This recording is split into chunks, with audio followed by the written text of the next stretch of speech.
Hello friends, welcome back Sundarvak channel நண்பர்களே. இன்றைக்கி இந்த வீடியோவில் மிகவும் முக்கியமான ஒரு ஆன்மீக ஜோதிட தாள்களை தான் இப்போ நாம் இந்த வீடியோவில் அதிரடியாக பார்க்க போகிறோம். அதிரடியாக பார்க்குறதுக்கு முன்னாடி எதை பற்றிய தாள்களை பார்க்க போகிறோம் அப்படிங்கிறத இன்ட்ரோ மூலிமா ஷேர் பண்ணுறேன். எதை பற்றிய ஆன்மீக ஜோதிட தாள்களை பார்க்க போகிறோம் அப்படிங்கிறத தெளிவாக இந்த வீடியோவில் தெரிஞ்சுக்குங்க. 2025 ஆண்டில் தற்போது 4வது மாதமான ஏப்ரல் மாதமானது நடந்துகிட்ருக்கு. இந்த ஏப்ரல் மாதம் ஒரு தெய்வீகமான மாதம். ஆக்சுவலி ஏப்ரல் மாதத்தில் நிறைய முக்கியமான நாட்கள் வரும். அதில் இப்போ ஒரு முக்கியமான நாளானது வரப்போகுது. அதுதான் பார்த்திங்கன்னு வச்சுக்கோங்களேன், மிகவும் முக்கியமான ராமநவமி. ஆக்சுவலி ஏப்ரல் 6ஆம் தேதி தான் ஸ்ரீராம நவமி ஆனது வருது. அன்னைக்கு தமிழ் மாதம் பங்குனியுடைய 23ஆம் தேதி வரக்கூடிய இந்த ஞாயிற்றுக்கிழமை வந்த இந்த ராம நவமி ஒரு முக்கியமான நாளாக கருதப்படுது. இந்த ஏப்ரல் மாதத்தில் மிகவும் முக்கியமான நாட்களில் இதுவும் ஒன்று. இந்த ராம நவமிக்கு பிறகு ஒவ்வொரு ராசிக்காரங்களுக்கும் கிரகநிலைகளால் தலையெழுத்து மாறும். அதில் ரிஷபராசியில் பிறந்தவங்களுக்கு என்ன மாதிரி தலையெழுத்து மாறுங்கிறத இந்த வீடியோவில் ஷேர் பண்ண போகிறேன்.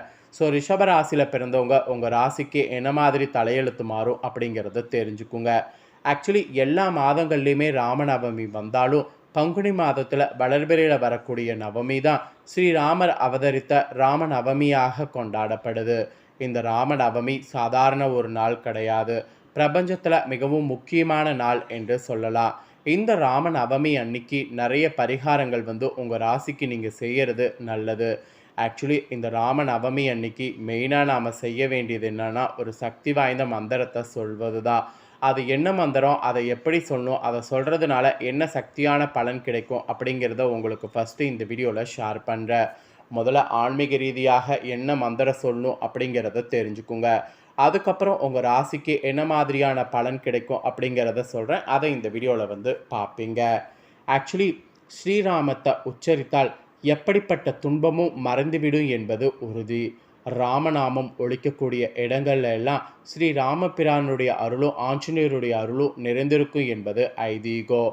ஸ்ரீ ராமநாமம் ஒழிக்கக்கூடிய இடத்துல தான் நானும் இருப்பேன் என கூறி கிடைப்பதற்குரிய அரிய வைகுண்ட பதவியை வேண்டாம் என ஆஞ்சநேயர் மறுத்தார் என்றால் ராமநாமத்தின் மகிமையை இதிலிருந்தே தெரிந்து கொள்ளுங்க. ஸ்ரீ ராமநவமி அந்த அளவுக்கு ரொம்ப சக்தி வாய்ந்த நாள். இதில் ரிஷபராசிக்காரங்க மந்திரம் சொல்வதை மிஸ் பண்ணாதீங்க. ராமநாமத்தை எந்த நேரத்திலும் எந்த இடத்தில் வேண்டுமானாலும் சொல்லலாம். இருந்தாலும் ராமரின் அவதார தினமான ராமநவமி நாளில் ராமரை போற்றி துதித்து அவருடைய நாமங்களை உச்சரித்தால் ராமருடைய அருள் முழுவதுமாக கிடைக்கும். ராமநவமி அன்று ராமநாமம் சொல்லி வழிபட்டால் செல்வ வளமானது பெருகும், குடும்ப ஒற்றுமையானது சிறக்கும், வெற்றிகளானது சேரும், கஷ்டங்களானது தீரும். இதெல்லாம் ஐதீகமாக சொல்லப்படுது. ஆக்சுவலி பல ஆண்டுகளாக குழந்தை இல்லாமல் இருந்த தசரத மன்னன் முனிவருடைய ஆலோசனையின் பேரில் புத்திரி காமஸ்ரீ யாகம் ஒன்று நடத்தினார். யாகத்தின் நிறைவில் அக்னிதேவன் வெளிப்பட்டு பாயாசம் இருக்கக்கூடிய குவளை ஒன்றை அளித்தார். இதில் உள்ள பாயாசத்தை அருந்தினால் குழந்தை பேரு கிடைக்கும் என வரம் அருளினார். அதன்படியே அந்த பாயாசத்தை தனது மனைவிகள் 3 பேருக்கு கொடுத்தார் தசரதர். அதன் பிறகு கோசலைக்கு ஸ்ரீராமரும் மற்ற இருவருக்கும் லக்ஷ்மணன், பாரதன் மற்றும் சத்ருகுணன் ஆகிய 4 மகன்கள் பிறந்தனர். ஸ்ரீராமர் அவதரித்தது பங்குனி மாதம் நவமி திதி புனர்பூச நட்சத்திரம் அன்று. பகல் பொழுதிலே ராமர் பிறந்தார் என்பதால் ஸ்ரீராம நவமி பூஜையை அந்த நேரத்தில் மேற்கொள்வது சிறப்பானதாகும். ஸ்ரீராமபிராரின் அவதார தினமான ராம நவமி இந்த ஆண்டு பார்த்திங்கன்னு வச்சுக்கோங்களேன், ஏப்ரல் 6ஆம் தேதி ஞாயிற்றுக்கிழமை வருது. அன்றைய தினம் காலை 11:41 முதல் 1:47 வரை ராமநவமி பூஜை செய்வதற்கு ஏற்ற முகூர்த்த நேரமாக சொல்லப்படுது. ஸோ அந்த நேரத்தில் ராமநவமி பூஜை செய்கிறது நல்லது. ராமரை விட ராம நாமத்திற்கு மகிமை அதிகம் உண்டு என சொல்வாங்க. இதற்கு காரணம் ராமர் அவதரிப்பதற்கு முன்பே ராமநாமம் தோன்றிவிட்டது. பிரணவம் என்ற ஓங்காரம் அனைத்திற்கும் முதன்மையானது என்பதால் ராமநாமம் ராம மந்திரம் மிகவும் மகிமை வாய்ந்தது என சொல்லப்படுது. ராமா என்ற சொல்லே மந்திரம்தான். அஷ்டாட்சரம், பஞ்சாசரம், விஷ்ணு சகஸ்ராமம், பிரணவம் ஆகியவற்றை உச்சரித்த பலன ராமா என்ற 2 எழுத்து தந்துவிடும் என்பது சொல்லப்படுது.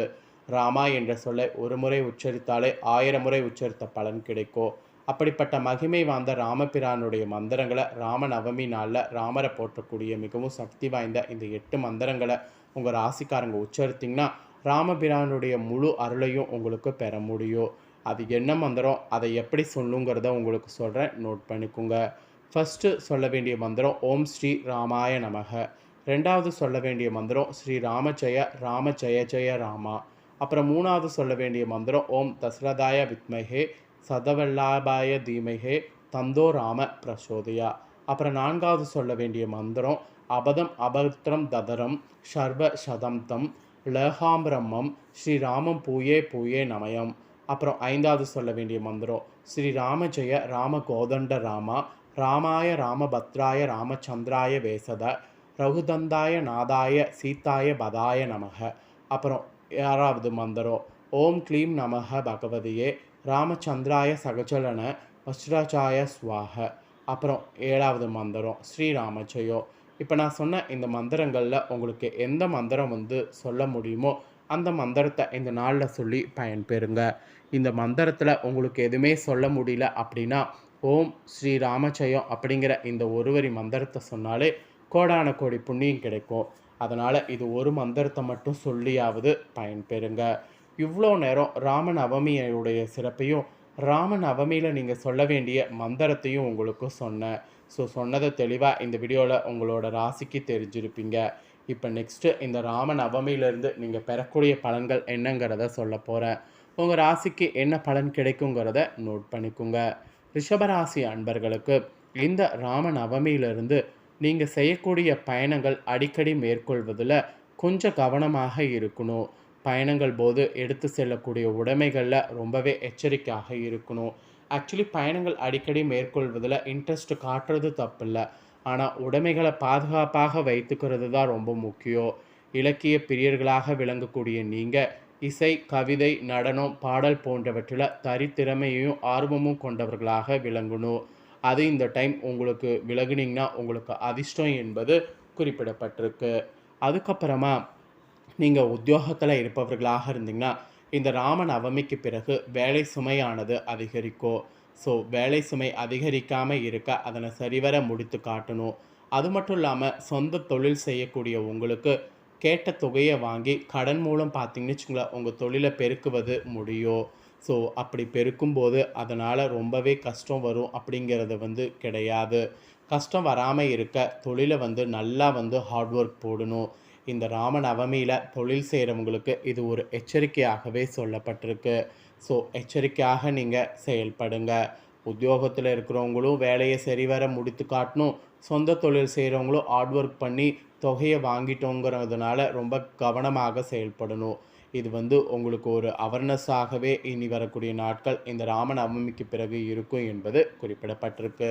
அப்புறம் குடும்ப ரீதியாக பார்க்கும்போது குடும்பத்தை நிர்வகிக்கக்கூடிய ரிஷபராசிக்காரங்க தலைவிகளாக இருந்தீங்கன்னா உங்களுக்கு வேலை சுமையானது இந்த ராமநவமியிலிருந்து குறையும்.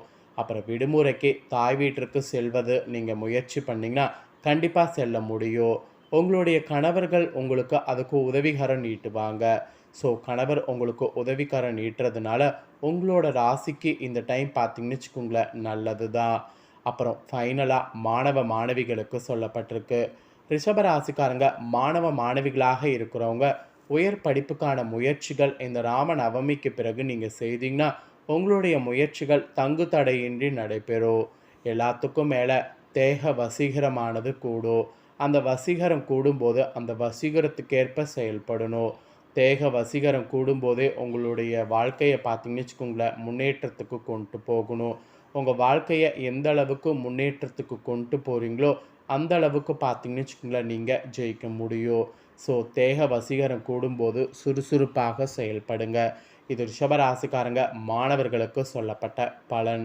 அவ்வளோதாங்க. ரிஷபராசியில் பிறந்தவங்களுக்கு இந்த டைம் என்ன பலன் கிடைக்கும் அப்படிங்கிறத தெளிவாக இந்த வீடியோவில் எக்ஸ்பிளைன் பண்ணிட்டேன். எக்ஸ்பிளைன் பண்ண இந்த பலனை நீங்கள் உங்களோட ராசிக்கு என்னங்கிறத தெரிஞ்சிருப்பீங்க. ஃபஸ்ட்டு ராமநவமினா என்ன, அன்னைக்கு சொல்ல வேண்டிய சக்தி வாய்ந்த மந்திரம் என்னங்கிறத தெரிஞ்சிருப்பீங்க. அதுக்கப்புறம் அதை தொடர்ந்து உங்களோட ராசிக்கு ராமநவமியில் பெறக்கூடிய பலன்களையும் தெரிஞ்சிருப்பீங்க. ஸோ தெரிஞ்ச இதற்கேற்ப நடந்து பலன் பெறுங்க. நீங்கள் இதை பலனடைகிறது போல் உங்கள் ஃப்ரெண்ட்ஸ் ஃபேமிலி இருக்கவங்களும் பலனடையணும்னு நினச்சிங்கன்னா வீடியோ லைக் பண்ணி உங்கள் ஃப்ரெண்ட்ஸ் ஃபேமிலிக்கு ஷேர் பண்ணுங்கள். உங்கள் ஃப்ரெண்ட்ஸ் ஃபேமிலியில் இருக்கிறவங்களும் ரிஷப ராசிக்காரங்களாக இருந்தாங்கன்னா இந்த தாள்களை தெரிஞ்சு இதற்கேற்ப நடந்து பலனடையட்டும். நெக்ஸ்ட்டு நம்ம சேனலில் நிறைய முக்கியமான வீடியோலாம் போடப்படும். அது எல்லாத்தையுமே உடனுக்குடனே தெரிந்து கொள்ள மறக்காமல் நம்ம சேனலை சப்ஸ்கிரைப் பண்ணுங்கள். இதே போல் சுவாரஸ்யமாக வேறொரு வீடியோவில் உங்களை சந்திக்கிறேன். நன்றி.